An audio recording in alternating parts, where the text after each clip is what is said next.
আপনাদের একটা CRI company.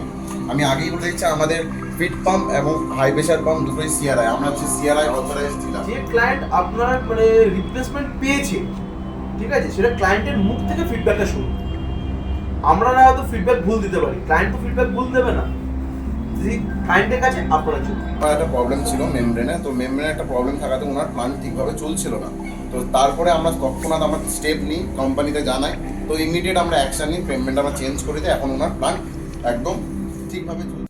নমস্কার। নমস্কার, আচ্ছা, বলছি দাদা, আপনার কোম্পানির নাম আর অ্যাড্রেসটা যদি একটু দর্শকদের বলেন।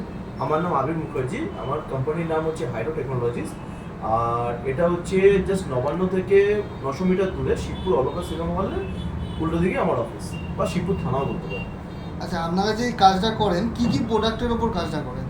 আমরা বেসিক্যালি আরও plant, DM plant, UTP, STP, iron removal, মানে ওয়াটার ট্রিটমেন্টের এ টু জেড আপনি আমাদের এখানে পেয়ে যাবেন। আচ্ছা, আপনাদের এই যে জলের ব্যবসাটা আছে, সেখানে সেটা করতে অনেক লাইসেন্সের প্রয়োজন হয়। একদম সেই লাইসেন্সগুলো কি আপনারা করে দেন? একদম, আমরা ইভেন যে ধরুন এই যে আজকের ডেটে যে manufacturing of package drinking water বলুন বা মিনারেল ওয়াটারে যে 20টা জারের প্লান্ট হয়, প্রত্যেকটা জিনিস আমরা লাইসেন্স সহ ক্লায়েন্টকে দিই, যাতে ক্লায়েন্টের এখান থেকে প্লান্টটা নিয়ে যাওয়ার পর ক্লায়েন্ট যেন কোনো রকমভাবে হ্যারাস না হয়, তাতে ওদের কোনো অসুবিধা যাতে যাতে না কোনো হয়। অসুবিধা না হয়। ধরুন আজকের ডেটে একটা ক্লায়েন্ট এখান থেকে প্লান্ট নিয়ে গেল, সে তারপর গিয়ে কোথায় লাইসেন্স জন্য দৌড়াবে, তো সেই জায়গাটাকে অ্যাভয়েড করার জন্য লাইসেন্সটাকে রেডি করে প্লান্টটা আমরা তাদেরকে হ্যান্ড ওভার দিই। যারা দোকানে বেশি মাল তোলে, তাদের জন্য কি দাম কি কোনো আলাদা হয়? একদম, ধরুন আজকের ডেটে ধরুন অনেকে আছে যারা বাল্ক মেটেরিয়াল তোলে, হ্যাঁ, ক্লায়েন্টদের সাপ্লাই করার জন্য। আমরা যেমন ধরুন ডাইরেক্ট ক্লায়েন্টকেও সাপ্লাই করি, তো সেক্ষেত্রে যারা ধরুন ওইএমস যারা আছে, তারাও আমাদের কাছ থেকে মেটেরিয়াল নিয়ে তারা সাপ্লাই করতে পারে। কারণ আমরা দোশিয়ান রেজিনের আমরা যেমনি অথরাইজড ডিস্ট্রিবিউটার, তারপর সিআরআই পাম্পসের আমরা অথরাইজড ডিস্ট্রিবিউটার, তো এরকম বেশ কিছু কোম্পানির আমরা অথরাইজড ডিস্ট্রিবিউটারশিপ নিয়েছি। তো যার ফলে কি হয়, তারা যদি বাল্কে মেটেরিয়াল তোলে, মিডিয়া, কার্বন, তো মেমব্রেন, তো সেই জায়গা থেকে তারা সেই প্রাইসটা তারা অটোমেটিক্যালি পেয়ে যাবে। আচ্ছা, এখন আপনাদের রিসেন্ট প্ল্যান কোথায় চলছে? আমাদের রিসেন্ট এখন ধরুন যদি নর্মাল যে স্মল যে প্লান্টসগুলো হয়, সেগুলো তো অল ওভার ওয়েস্ট বেঙ্গল সব জায়গাতেই মোটামুটি কম বেশি চলছে, যেমন মালদা, মুর্শিদাবাদ, পুরুলিয়া, তারপর আপনার এদিকে হাওড়াতেও দু একটা চলছে। কিন্তু যদি বলেন বড় প্লান্ট এখন ইতিমধ্যে চলছে আমাদের ডায়মন্ড হারবারে, যেটা বারুইপুর থেকে একটু দূরে, আর নদিয়াতে একটা হচ্ছে, আপনার এদিকে পুরুলিয়া দুটো পর্যন্ত অলরেডি রানিং আছে, ওটা আমি বলেওছিলাম, তো ওটা এখনো কমপ্লিট স্টেশনে আসেনি। হুগলিতে একটা হচ্ছে, হুগলিতে ইনফ্যাক্ট আপনাদের বলে রাখি, চুচুড়া থেকে একটু দূরে, সেখানে একটা আমাদের বড় প্রজেক্ট আসতে চলেছে, যেটা আপনার 10,000 লিটার্স পার আওয়ারের আরও প্লাস আরএফসি পুরো সেটটাই ওখানে থাকবে। আচ্ছা, মার্কেটে তো অনেক কোম্পানি আছে, লোক আপনার কাছেই কেন নেবেন, এই কারণটা যদি দর্শকদের একটু বলেন। দেখুন, লোক আমার কাছ থেকে কেন নেবে সেটা ওইভাবে বলা ঠিক যায় না, কারণ আমি সবসময় মানুষকে রেকমেন্ড করি যারা অথরাইজড ডিলার বা ডিস্ট্রিবিউটার, তাদের থেকে মেটেরিয়াল তুলুন। কারণ ধরুন আজকের ডেটে আরও 4জন কোম্পানি, ধরুন আমার কোম্পানিতে কোনো একটা ছেলে কাজ করতো, সে একটা কোম্পানি গিয়ে খুললো, সে সেই জায়গা থেকে সে কিন্তু অন্য জায়গা থেকে মালটা তুলে না আপনাকে মালটা দিচ্ছে। যদি কোনো জায়গায় প্রবলেমে পড়েন, সেটা কিন্তু আপনি ফেসে যেতে পারেন। কিন্তু যখনই আপনি কোনো কোম্পানি একটা সার্টিফাইড একটা অথরাইজড, দেখুন একটা কোনো কোম্পানিকে কোনো ডিলারশিপ যেমন দেয় কোনো কোম্পানি, ধরুন আজকে আমি সিআরআই পাম্প আমাকে ডিস্ট্রিবিউটারশিপ দিয়েছে, তো সিআরআই পাম্প নিশ্চয়ই কিছু না কিছু ব্যাকগ্রাউন্ড আছে, কোম্পানির ইনফ্রাস্ট্রাকচার আছে, তবেই আমাকে দিয়েছে। ধরুন দোশিয়ান যে রেজিনের যে ডিস্ট্রিবিউটারশিপ দিয়েছে, আমাদের ইনফ্রাস্ট্রাকচার, তাদের আমাদের সার্ভিসের টিম, সমস্ত কিছু দেখে ডিস্ট্রিবিউটারশিপটা দেয়। তো সেই জায়গা থেকে যদি কোম্পানি সবসময় চেষ্টা করে ক্লায়েন্টকে বেস্ট সার্ভিসটা দেওয়ার, তো সেই সার্ভিসটা দেওয়ার জন্যই আজকের ডেটে লোক আমাদের কাছে আসে। আর এটা ক্লায়েন্টের ভালোবাসা বলুন বা আশীর্বাদ বলুন, যার জন্য আজকের ডেটে কোম্পানি একটা জায়গা থেকে একটা জায়গায় গ্রো করছে। তো আমরা তো একা গ্রোটা করি না, আমাদের সঙ্গে সঙ্গে আমরা মনে করি যে ক্লায়েন্টকে নিয়ে আমরা যেন গ্রোটা করতে পারি। এই যে জলের ব্যবসা আছে, এর ফিউচারটা কি? দেখুন, জলের বিজনেস হচ্ছে one of the finest business, কারণ মানুষ যতদিন বাঁচবে মানুষ জল খাবে। হয়তো টেকনোলজি পাল্টাতে পারে, আজকে আরও আছে, কালকে ন্যানো আসবে, তো সেই জায়গা থেকে জলের বিজনেস কোনোদিন যে বন্ধ হয়ে চলে যাবে এরকম জিনিসটা নয়। It's going to be a sustainable business, কারণ মানুষকে জল খেতেই হবে, কারণ মানুষের বডিতে যে 70% যে জলটা থাকে, সেই জলটা তো মানুষকে খেতে হবে। তো সেই জলের যে রিকোয়ারমেন্টটা, সেটা জল ছাড়া অন্য কিছুতে আপনি ফুলফিল করতে পারবেন না। তো this is the future business. আচ্ছা, আপনারা যে মেশিনটা ক্লায়েন্টদের দেন সেই মেশিনে গ্যারেন্টি ওয়ারেন্টিটা কি আছে একটু দেখুন, দর্শকদের বলুন। গ্যারেন্টি ওয়ারেন্টি বলতে মেশিনের ধরুন ফিটিংস বাদে মেশিনের যে পার্টসগুলো থাকে তার উপরে টোটাল 1 ইয়ারের ওয়ারেন্টি থাকে অনসাইট। আচ্ছা। যদি সেই মেশিনটা আপনার ওখানে ডেলিভারি হওয়ার পর ইনস্টলেশন হওয়ার পর 1 বছরের মধ্যে কোনো প্রবলেম হলো, তো সার্ভিস ইঞ্জিনিয়ার আপনার সাইটে যাবে কাস্টমারের, সেখানে গিয়ে তারা জিনিসটাকে চেক করবে, রেকটিফাই করলো। তো রেকটিফাই করার পর যদি ধরুন ইনকেস রেকটিফাই হলো না, সেক্ষেত্রে আমরা সেই পার্টসটাকে আমরা চেঞ্জ করে দিই। ইভেন আপনাকে আমি হয়তো একটা পরে একটা ক্লায়েন্টের প্ল্যান্টে নিয়ে যেতে পারি, যেখানে আপনাকে মানে সে ক্লায়েন্টের মেমব্রেনটা লাগানোর পরই মেমব্রেনের প্রবলেম এসছে, অনেক কোম্পানি মেমব্রেনের উপর কোনো গ্যারান্টি ওয়ারেন্টি দেয় না, বাট আমরা দিয়ে থাকি।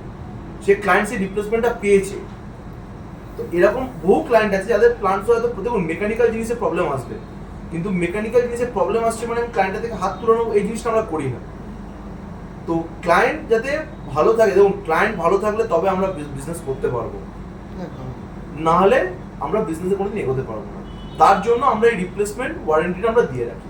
চলুন তাহলে আপনার সামনে কোনো প্রজেক্ট বা কোনো কাস্টমারের প্ল্যান্ট আমাদের একটা দেখান দর্শকদের। তাহলে চলুন, তাহলে আপনাকে একটা প্ল্যান্ট আমি দেখাচ্ছি, যে প্ল্যান্টটার মধ্যে টোটাল জিনিসটা আপনাকে ওখানে ক্লায়েন্টদের জন্য, আপনার ভিউয়ার্সদের জন্য আমরা সেই জিনিসটাকে পুরো ডেসক্রাইব করা থাকবে।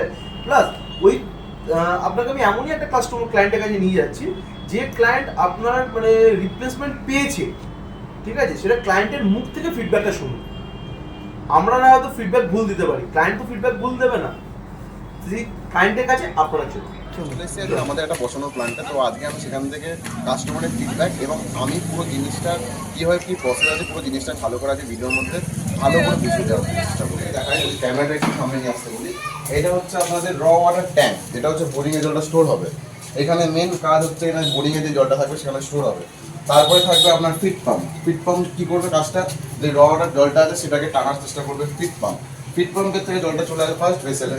ফার্স্ট ভেসেলটা হচ্ছে এটা আপনার পুরোটাই টাটা স্টিলের ভেসেল। এই ভেসেলের কাজ হচ্ছে আয়রন রিমুভ করবে, তাই এটাকে বলা হয় আয়রন রিমুভাল ভেসেল। তারপরে জলটা চলে আসবে কার্বন ভেসেলে। জলের যে স্মেল, আমাদের জলে যে বোরিংয়ের একটা স্মেল থাকে, সেই স্মেলটা দূর করবে এই ভেসেলটা। তারপরে জল চলে আসবে বাইপাস করে থার্ড ভেসেল, যেটা বলা হয় সফটনার ভেসেল। তো সফটনার ভেসেলে জলে যে হার্ডনেস থাকে সেই হার্ডনেসটা কমিয়ে জলটা বাইপাস করে দেবে আমাদের এখানে কাটেজ ফিল্টারে। তো এই ভেতরে কাটেজ ফিল্টার থাকে, যেটা আমরা স্পান বলে অনেকে চিনি। তো এই স্পানের কাজ হচ্ছে যে 5 মাইক্রনের নিচে যে পার্টিকেলসগুলো থাকে সেটা পুরোটা সেই কাটেজ ফিল্টারে নিয়ে নেবে, অ্যাবজর্ব করে জলটা হাই প্রেশার পাম্পে। এটা হাই প্রেশার পাম্পটা থাকবে সিআরআই কোম্পানি। আমি আগেই বলে দিচ্ছি আমাদের ফিট পাম্প এবং হাই প্রেশার পাম্প দুটোই সিআরআই। আমরা হচ্ছে সিআরআই অথরাইজ ডিলার, তো আমরা সিআরআই ছাড়া কোনো রকম কাজ করি না। তো হাই প্রেশার পাম্পের আগে একটা প্রেশার গেজ থাকবে এবং হাই প্রেশার পাম্পের পরে আরেকটা প্রেশার গেজ থাকবে, যেটা আমার জলের দুটো ফোর্স আমার প্রেশারটা ক্যালকুলেট করতে পারবো আমি। তারপরে জলটা চলে আসবে আমার মেমব্রেনের কাজ। দেখুন পেছনে একটা সাদা কালার একটা দেখতে পাবেন, সেটা হচ্ছে মেমব্রেন, যেখানে একটা 80-40 মেমব্রেন থাকে। এবং মেমব্রেনের যে মেমব্রেন হাউজিং থাকে সেটা থাকবে টাটা স্টিলের হাউজিং। আমার তখনই এই দুটো রোটামিটার কাজ হচ্ছে এখানে রিজেক্ট আর ফাইনাল। দেখুন এখানে লেখা আছে আর আর এফ। আর মানে হচ্ছে রিজেক্ট, এফ মানে হচ্ছে ফাইনাল। তো এখানে পুরো ফ্লোটা আমার এখানে ক্যালকুলেট এখানে পুরো দেখা যায়। আর এখানে হচ্ছে একটা প্যানেল যেখানে আপনার পুরো সুইচ থাকে অন অফের। এটা হচ্ছে র ওয়াটার পাম্পের সুইচ, এটা হচ্ছে মেন সুইচ, আর এটা হচ্ছে আপনার হাই প্রেশার পাম্পের সুইচ। তো পুরো ফাংশনালিটি এখানে আপনি দেখতে পাবেন। এরপরে চলে আসবে জলটা হচ্ছে আপনার ডোজিং পাম্পে। ডোজিং পাম্প দুটো ডোজিং পাম্প থাকে, একটা মিনারেল ডোজিং, একটা অ্যান্টি স্কেলিং ডোজিং। এই ডোজিং পাম্প হয়ে পর ডোজ হয়ে যাওয়ার পর জলটা চলে যাবে পুরোটা ইউপি সিস্টেমে। ইউপিতে এসে জলটা পুরো চলে যাবে আপনার এসএস ট্যাঙ্কে, যেটা হচ্ছে 1000 litre final water SS tank, যেখান থেকে একটা ট্যাপ করা থাকে আমাদের, এখান থেকে জল ফিলিং হয়। কাস্টমার ফিডব্যাক কীরকম তারা কীরকম ফিডব্যাক পেয়েছে মেশিন চালিয়ে, তারা কতটা সন্তুষ্ট এবং তাদের কীরকম আসছি। আমি যেখানে সেটা হচ্ছে ফিরোজ এন্টারপ্রাইজ, তোমার কোম্পানির নাম। তো উনি হচ্ছেন কোম্পানির মালিক ফিরোজ আলী মণ্ডল। তো আমি জেনে নেবো কেমন প্ল্যান নিয়ে কেমন সন্তুষ্ট তুমি আমাদের থেকে। প্ল্যান নিয়ে খুব সুন্দর সন্তুষ্ট, ভালো। জল বিক্রি করে আমি খুব সুন্দর ফেসিলিটি পেয়েছি, জলটা খুব সুন্দর বার করেছে এনারা। আর কী বলবো, মানে পাড়ার আশপাশে সবাই নিয়ে যাচ্ছে। আচ্ছা, তো জল খেয়ে লোকে কি বলছে? জল খেয়ে খুব সুন্দর বলছে, জলটা ভালো হয়েছে। আমি বীজখানা একবার আমার, যেটা তুমি জানো সাথে কি প্রবলেম বলে দিতেন আমাদের দর্শকদের। বীজখানা আমাদের ম্যানুয়ালটা কী বলে, ওটা মেমব্রেনটা ডিস্টার্ব ছিল। তো ওনাদের রিপোর্ট দিয়েছিলাম, সঙ্গে সঙ্গে আবার লোক পাঠিয়ে আমাদের মেন কোম্পানি থেকে ওটা চেঞ্জ করে নিয়ে চলে গেছিলো। তো এখন আপাতত সার্ভিসটা খুব সুন্দর আছে। তো শুনলেন আমরা ওনার একটা প্রবলেম ছিল মেমব্রেনে, তো মেমব্রেনে একটা প্রবলেম থাকাতে ওনার প্ল্যান্ট ঠিকভাবে চলছিল না। তো তারপরে আমরা তৎক্ষণাৎ আমরা স্টেপ নিই, কোম্পানিতে জানাই, তো ইমিডিয়েট আমরা অ্যাকশান নিই, পেমেন্ট আমরা চেঞ্জ করে দিই। এখন ওনার প্ল্যান্ট একদম ঠিকভাবে চলছে, উনিও সন্তুষ্টভাবে বিজনেস করছেন।